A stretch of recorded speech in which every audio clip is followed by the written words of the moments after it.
Hello and welcome to another week of GoodGood Investing. I'm Rachel Grunn. And I'm Andrea Cwik. Thanks for coming back and joining us today. We have a fun one. What is the one thing you cannot buy more of? Time. Time. We are working through the 8 forms of capital, and this week is all about time capital. It is currency. It definitely is. No matter how rich you are, poor you are, everyone has the same amount of time. Yes, you can't make any more time. Nope. And actually, a funny story, Rachel. So 2 days ago, which JJ is the inspiration for this article here. 2 days ago, I told JJ that I wanted to simplify my life and sell all the things that we have and go and move to Italy and just live a very simple life. I love it. With no responsibility. We would even have just whatever, like homeschool or something, and just live off of wine and cheese and charcuterie. What did JJ say? And then JJ's like, "Oh, you've been having a tough day." I love that he gets you so well. It's like so most people would be breaking out in a cold sweat. We can't do that. We've just built this amazing life for ourselves in Texas. JJ's just like, "Aw, take a nap." Yeah. He's like, "Why don't you go do your nails?" He absolutely understands me. And then the next day, I can just tell you that I opened up my Bible and it literally said that when you feel overwhelmed, you should listen to praise and worship. And I did that, and I've been feeling a lot better since. So Good. definitely a positive, but sometimes we do get overwhelmed with our life, right? Even though we create these amazing lives or we control our time as entrepreneurs, but sometimes we're grinding still and we grind a lot. And so big things to keep in mind is to try to slow down. Yeah, hustle culture ain't all that. And I think there's a lot of weight that people put into the hustle. It's like, well, how hard are you hustling? I'm hustling harder than you. Oh, I built this business on hustle. I hustled my way to the top. Hustle, hustle, hustle. And it's exhausting. And at what cost? At the cost of your health, your sanity, your family time, everything. And at that point, when you've built this empire and you're looking down, are you even happy? Probably not. Honestly, probably not. You just literally spoke to my soul. Because this was the conversation internally that I had. So, yeah. So we're going to be talking about slow living today. That's going to be our topic on the time capital subject. And JJ did send you an article all about slow living, and we're going to be going through it, and it'll be linked in the description. As a response to my episode. I love it. No, I love it. Dylan's the same way. And so if you're listening to this or watching this, you can click the article below and follow along, or read it in its entirety, or share it if you'd like as well. But yeah, so we're going to be talking about kind of what is slow living, I think it's kind of self-explanatory, but it's all about living in the present, living in the moment. Mm-hmm. I was talking to my therapist this morning, and she said I was talking about how sometimes I get anxiety, and she's like, anxiety is simply the product of living in the future. And that was so powerful to me. It was so powerful. She was like, at this present moment, nothing is happening to give you anxiety. The anxiety you have is just you anticipating the future, which may or may not happen in the way that I think it's going to. So it's just, I think that's all part of slow living. So the first aspect is how to practice slow living is what we're going to be talking about. So practice mindfulness in the present moment. This is kind of what I was just talking about. It's about grounding yourself. When you start to get that anxiety, you start to worry about the future, you ground yourself. And so, my therapist will say, find something to see, taste, touch, feel, smell. That's how you ground yourself. And that makes you fully present. It's like if I'm spiraling in the future, okay, I'm going to smell this lavender candle. I'm going to have a snack. I'm going to, do something that fully makes you present.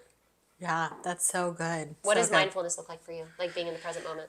So, I actually did not deal with anxiety at all throughout my life, except for maybe a couple of years ago. Wow. So this is a very new thing to me. But what happens if I do have anxiety is that I've learned to stop and really go into prayer. Mm-hmm. That's been super helpful for me to just concentrate on something else than what has caused the anxiety. Yeah. And for me, anxiety has happened like without, it comes from nowhere. Yeah. And I just feel like, oh my gosh, I'm starting to not be able to breathe. Like Yes. the air feels like thicker. Why can't I like get air in me? And then I just have to stop and just start praying and Yeah. start believing that what I'm feeling, I'm totally fine. Like it's totally fine. So yeah, that's what it's been like for me, is just taking a step and praying. I love that. That's so good. So another way to slow live is to disconnect from technology for set periods of time. That's hard. Hard to do. Yeah. That's how we connect with people. That's how we run our businesses. That's how we keep track of our kids. Technology is in every aspect of our life. Yeah, but you are really good about like time blocking, right? For me, I'm a very different person, like we talked about, where it's hard for me because I'm a little bit like a little all over the place, like I'm going to admit, right? And so there's a lot of pop-ups that come to mind. Equally, I get a lot of pings like from so many people throughout the day, so many emails, texts. So it's hard. It's hard to just unplug because then I feel like I'm going to miss something. Right. Yeah, totally. Because you get like FOMO, you fear of missing out. I get it. I understand the same way, especially in our business where we want to be there on call for investors and things. Yeah. But it is important for our sanity Absolutely. and for your sanity if you're listening. Time block. If you just can't find a way to fit it in, if you schedule it, you'll find a way to fit it in. Just put it in your calendar. Schedule it off. Yes, and actually one of our friends, Rebecca, I think she told us about, she only checks email like first thing in the morning and then like the last thing she does. And everything else during the day, like she's not looking at her phone. And she puts like do not disturb, I think, a lot of times too. She said that she does after business hours, and you can still set do not disturb so that like a certain people can reach you. So like family, children, things like that. But if it's like work related, it'll just be like sent to voicemail. So yeah, that's really kind of a great idea. Yes. All right, what about number 3? What's another way we can live slow? Engage in relaxing activities. So this is sitting by the pool, going to the lake or beach, listening to music. For us, we just got a fire pit. So fun. yeah, so we're going to start going and just hanging out by the fire. That's our goal for the summer. Yeah. Just relax more. Yeah. Yeah, I love it. And it looks different for everyone. For me, it's horseback riding. That's my relaxation activity because I can't be on my phone. I'm in nature. It's just like super silent. It's like so meditative. I love it. Yes, so find something that's relaxing. And again, schedule it. You have to schedule these. You have to. They won't just happen accidentally. Yeah, and I do admire people that have that dedicated time, like, because I don't do a really good job of setting aside time for myself. I'm very much like a giver of time to so many people, but I love that I see you on your horse and stuff. Like, I need to do more of that. I shouldn't be like just, helping others, but like, let me go do my nails when I really do need to go do my nails. Yes, because then if you take those times to recharge, you'll have more to give. Absolutely. Totally. Yeah. Spend time in nature daily. This is that's not daily. I can't ride my horse daily, but going out and doing that is definitely awesome to spend time in nature.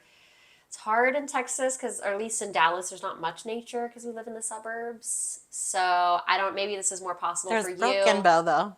You could go to Oklahoma. Yes, to some beautiful cabins in Oklahoma. Yes. I don't. Should we put the link to book your cabins in the description? Okay, sounds good. If you guys need some time in nature, you could click the link in the caption to book some beautiful cabins in Broken Bow. But yeah, so I think it looks different for everyone because there's not really nature where we live. You kind of got to drive. Yeah, but we're even taking a walk. I mean, I will say in the summer in Dallas, oh my gosh, you better go out early. Yeah. To take your walks because then it just gets super like hot. 90 degrees right now. So if you are in like Washington or Colorado, I envy you. Although amazing. I will say we got an umbrella that you can put in the pool. Oh. Because there's like this floaty thing that you put water inside of and you put it in the pool and then you can get a big umbrella to get to put in the pool. Oh, that's nice. Like- so that you're not in the direct sun. Yes, yeah. And so then in the summer you can go, you know, swimming, and then you get still some shade. So I guess it's another way you can enjoy nature. Very cool. I love it. All right, number 5. Practice gratitude. So what are you thankful for? And I did give my sons a gratitude journal. Love that. For all of them, like at the end of the night, to write down what they're thankful for. But we also do something every single day at dinner time. And we said, what were your highlights, lowlights, and helps? And the highlights should be things that they're thankful for that day. And that just comes top of mind. What are we thankful for? Oh, love that. Saying it out loud or writing it down is so important. I think just thinking it is not as impactful as like putting it on paper and really being like, whoa, I have a lot of blessings in my life that I don't always take account for. Yes. So I love that. Can't wait till Willow's old enough to do those sorts of things with us. Oh, I love this one. Maintain meaningful relationships. This is so good for slow living. And again, it's just like pouring into like people you love that can't necessarily help your business or help you, but just like a genuine moment of connection where it's just fully, you know, those people that you can just like let down your guard with, just relax with. Yeah. Like that's so recharging for me. That's so true. Sometimes I just want to go and watch a movie with a friend. Yeah. Yeah. You know, I don't get those times all the time, but like, or going out to dinner or just hanging out, not talking business. Although I do love talking business, but recharging, no talking business. Yes, yeah, it is important. I get it. Yeah. Sometimes it's like if you're passionate about what you do, it's Yeah. hard not to. But it's also really important to just maintain those meaningful relationships. I love what it says here. Relationships are at the heart of our human experience, and nourishing them is fundamental to our happiness and sense of belonging. Yeah, absolutely. Humans are very like community creatures. We need that. So Absolutely. Number 7 is what you wanted to do. Yeah, simplify your life. Just sell everything and move to Italy. You'd have to learn Italian though. That's a huge flaw to your plan. But you're fluent in Spanish, so maybe there's a little bit of I could go somewhere crossover. else. No. Spain. You can go to Spain. Yeah, simplify your life, declutter your physical and mental space. So that's important. Removing non-essential items, you know, commitments. That's actually something that I've been trying to do is what do I need to say no to? Because although I want to conquer the world, I can't do it all. Like I literally can't. So I need to slow down. And sometimes that just means getting more organized and setting up a timeline. And sometimes that means I can't do it all this month, but let me push one of my goals to next month or the month after and just setting it all out. Yeah, that's great. Yeah, you can't do a bunch of things well, but you can do a couple things really, really great. So I think that's really important as well, is simplifying your life, like not just like from a material perspective, like decluttering stuff, but also from like a work or personal perspective, even with friends. Like you don't want like 65, 70 acquaintances. You want like a core group of really deep friends that you can pour into. So Absolutely. love that. Practice self-care. This is my favorite one because this is not hard for me.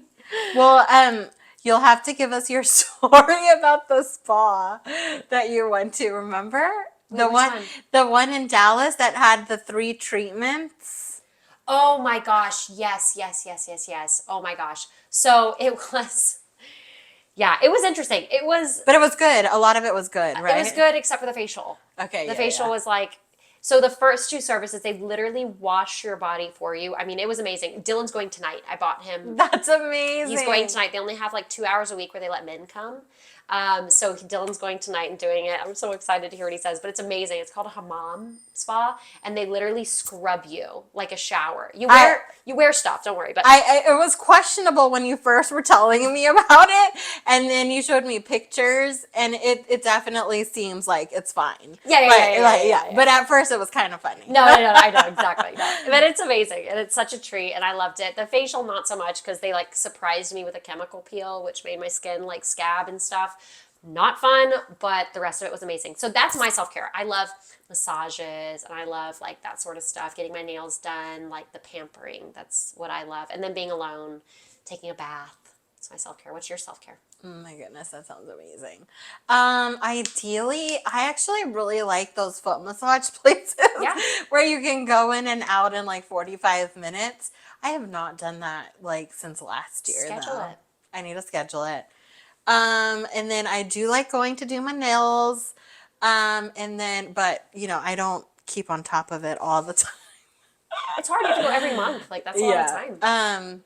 And then I do really just like to hang out, and I don't get to watch TV very much because I do work a lot, but I do like a good show here and there. And just sitting on the couch with my husband or going out to a nice dinner. Yes, yes, yes, yes. Again, like we have to book these things in our schedule way far out.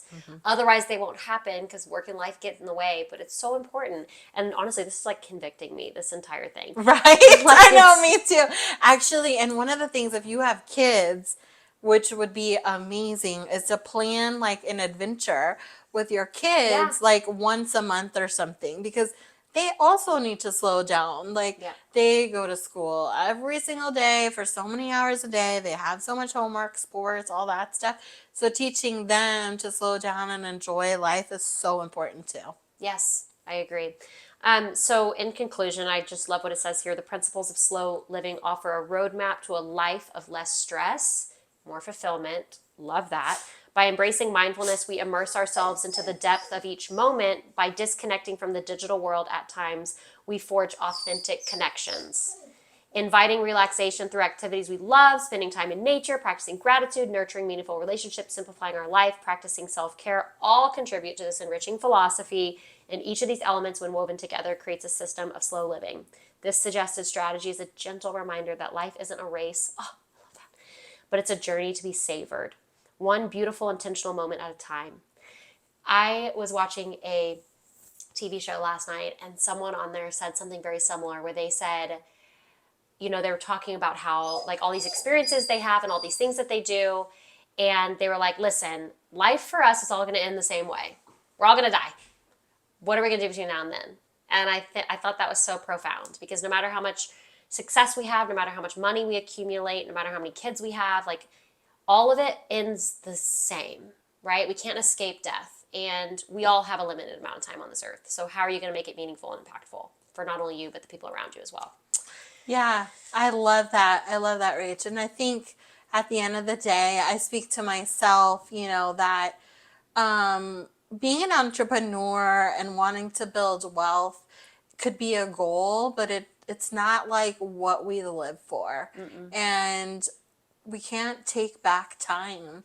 And what we said at the beginning is that when we look back on our lives, we have to like feel proud of it, right? And we have to feel like we did something. And I think Steve Jobs said that he wishes he wouldn't have worked so much. Mm-hmm. You know, he didn't quite enjoy his time with his family, he said. And Mm-hmm. so definitely really good reminders. Even now, I'm totally convicted of living a better life. Yeah. So hopefully it helped y'all like it helped us. Yeah, it's just awesome. I love it. So that's our episode on time capital. Guys, spend it wisely because you cannot get any more of it. So budget your time, block your time, and spend it on people and things that you really love and enjoy. That's Absolutely. it. Well, until next week, guys, don't invest good. Invest twice as good. Bye. Bye.